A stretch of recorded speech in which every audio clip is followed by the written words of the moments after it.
Today we're going to discuss about millennial and millennial ethical challenge and responses.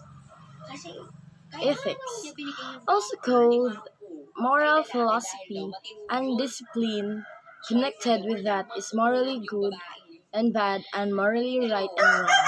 So ang ethics is connected sa morally good and bad o morally right and wrong. So, understandable na kayo ang ethics. Millennial, also known as General Y or Gen Y, are the demographic cohort following Generation X and preceding Generation Z. So, ang mga tao nga gianak between 1981 and 1996 is called as millennial. Fillinnial. They are described as the selfie generation and followers of social media. So, mo ni sila ang mga followers sa mga tao nga nagagamit, like for example ang mga artista nga nagamit og social media na gina-follow sa mga tao. Millennial are usually spendthrifts. Spendthrifts means a person who spends money in an extravagant, irresponsible way. What is the difference of millennials and fillennials? Here are the example of difference between millennials and fillennials. Millennials, they go at their own pace. Millennials live by their own terms. They solve problems and make decisions through processes they made for themselves. Millennials also love their individuality. Brands can knock on their creative sensibility through personalized or out-of-the-box ads. Also, millennials want to experience life in the best way possible with their friends and they are willing to pay for it. They like traveling and even view it as a necessity rather than a luxury. Here are the example of millennial. Millennials, they value authenticity. Millennials also want to make the purchasing decision themselves and they want authenticity from brands. Also, they want to be rewarded for their loyalty. So meaning, millennials want to make sure that the brands they are also loyal to them. Also, millennials, they favor word-of-mouth recommendation. Millennials don't merely rely on ads and copies. They trust reviews from friends, family, and even strangers. Ethical challenges and responses of millennials and fillennials.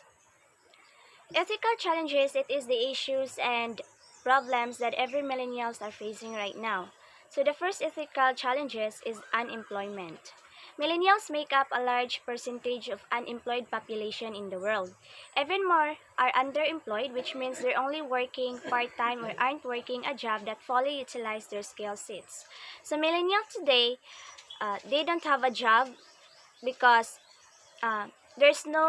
because the job doesn't fully fits of the courses that they graduated. Second is mental health concern. With all these financial, economical, and professional challenges, it's no surprise that millennials are feeling the stress. Although mental health disorders are still stigmatized, younger people tend to be more open about their mental health struggles. More people than ever have opened up in recent years about experiencing mood disorders, anxiety disorders, and other mental health problems. This is the most common and the most viral health concerns and millennials today, especially in student millennials.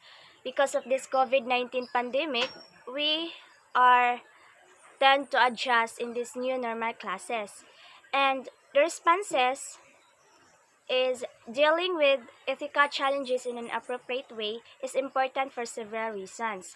In the first place, we assume that paying attention to ethical challenges involves paying attention to defining and improving the quality of care. So in dealing with it, we must seek advice to the older so that it can help us in dealing those problems. Millennials and fillennials characteristics. So what are the characteristics of millennials?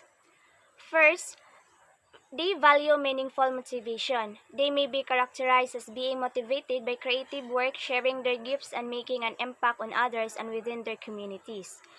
So we millennials, we have strong motivation in ourselves that we can share and making an impact in our own community.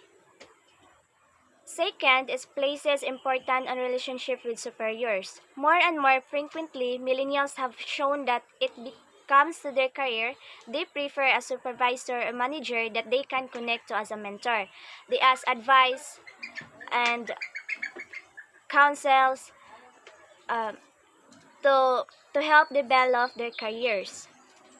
Third is knowledge of technology. As many millennials grow from childhood to adulthood, they witness the expansive growth of technology.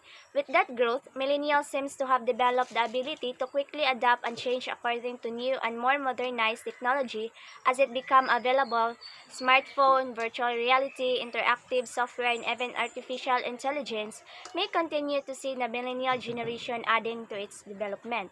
So, we millennials now, we are called the technology generation because even kids know how to play or use gadgets. We have the knowledge to create new and trend viral technology that can help us in all that we want to do. And open and adaptive to change. Not only are millennials described as adaptive to change, but many also embrace it. So, oftentimes, this generation has been one of ushering in changes in business, technology, and economy. Much seems to recognize that these industries are constantly changing and that the methods of working within the modern day career field must change with them. Place is important on task rather than time. Millennials seems to be very task-oriented rather than time-oriented. They can appear in the form of productivity with producing result as well as placing higher priority on the quality of product, deliverable or otherwise task-related output. And passion for learning. Not only are millennials often to change and adaptive, but they also seems to possess an extraordinary passion for learning new things.